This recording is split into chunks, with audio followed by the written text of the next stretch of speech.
দুটো বই নিলাম, সৃজনশীল পদ্ধতি ভালো করার নিয়মকানুন, আর একটা নিয়েছি প্রশাসনিক ব্যবস্থা, আর্থিক ব্যবস্থাপনা ও অধিদপ্তর সংশ্লিষ্ট বিষয়াবলী। এটা ইন্টারেস্টিং ওদের বাসায় নিলাম, রকমারি থেকে নিয়েছি। রকমারিতে দুটো বই অর্ডার করেছিলাম। বই দুটো অর্ডার করেছিলাম ফেব্রুয়ারি মাসে, আজকে হাতে পেলাম। বই দুটির প্রথমটি হচ্ছে সৃজনশীল পদ্ধতি ভালো করার নিয়ম। বইটি আমি নিয়েছি একজন শিক্ষক হিসাবে। আমার প্রশ্ন করা লাগে এবং সেটা যাতে খুবই সুন্দর হয়, শিক্ষার্থীর যাতে একটি সুন্দর পরীক্ষা দিতে পারে এবং সেটা সম্পর্কে আমার যাতে একটা সম্যক ধারণা থাকে, সে বিষয়ে এই বইটি। মূলত এই বইটি আমি প্রথম দেখেছিলাম বা এটা সম্পর্কে আমি জেনেছিলাম যখন আমি লেস ট্রেনিং করছিলাম। আমার এক শিক্ষক, প্রশিক্ষক তিনি বলেছিলেন এবং দেখিয়েছিলেন। তারপরে এই ছুটির মধ্যেই বইটি নেওয়া, যাতে আমি কিছু দেখতে পারি এবং এটার খুব ভালো কিছু করা যেতে পারে।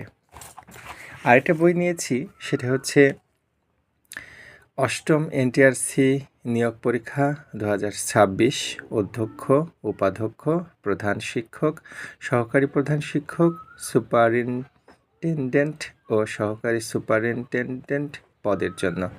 আসলে দেখুন, যেটা প্রশাসনিক ব্যবস্থা, আর্থিক ব্যবস্থাপনা এবং অধিদপ্তর সংশ্লিষ্ট, এটা এমসিকিউ এবং ভাইভা। এই বইটি নিলাম।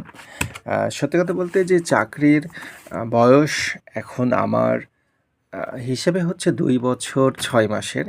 কিন্তু দেখুন যে আমরা যখন যোগদান করি সহকারী শিক্ষক হিসাবে, তখন কিন্তু আমাদের এইটা থাকে মূলত 11 গ্রেড। আর 11 গ্রেডে থাকার কারণে আমরা বিএড দিয়ে 10ম গ্রেডে না যাওয়া পর্যন্ত আমাদের কিন্তু অভিজ্ঞতার ঝুলিতে বছরটি যোগ করা হয় না।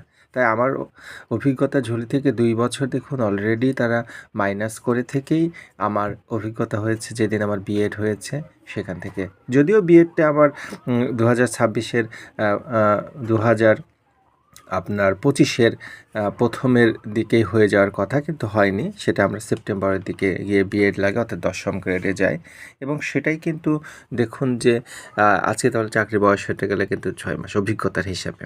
তো সুতরাং আমার মনে হয় যে চাকরিতে যোগদান থেকে এমপিভুক্ত বিদ্যালয়ের শিক্ষকদের অভিজ্ঞতার কাউন্ট করা উচিত। আর এইদিকে প্রধান শিক্ষক পদের জন্য আপনার প্রথমে তো বলা হয়েছিল যে 10 বছর সহকারী প্রধান শিক্ষক, 13 বছর বয়সের দিকে প্রধান শিক্ষক নিয়োগের জন্য অ্যাপ্লাই করতে পারবে, কিন্তু পরবর্তীতে সেটা দেখা যাচ্ছে 18 বছর। এটা অনেক একটা হিউজ পরিমাণ, অর্থাৎ অনেক বেশি অভিজ্ঞতার প্রয়োজন হয়ে যাচ্ছে। আবার যদি সেখানে বয়সের একটা রফাদফা হয়ে যায়, সেটাও কিন্তু আমাদের জন্য একটু দূরত্বশীলই হয়ে যাবে। তারপরেও বলবো যে যখনই সুযোগ আসে কিনা বা মহান আল্লাহ গ্রহণ করেন কিনা উচ্চতর পদে, সেটা আল্লাহর ইচ্ছা। তারপরেও আমরা আমাদের জানার জন্য, বোঝার জন্য আমরা পড়াশোনা করে যাব। বাকিটুকু আল্লাহ তাআলার ইচ্ছা, তিনি আমাদেরকে যেটা ভালো মনে করবেন সেটাই করবেন।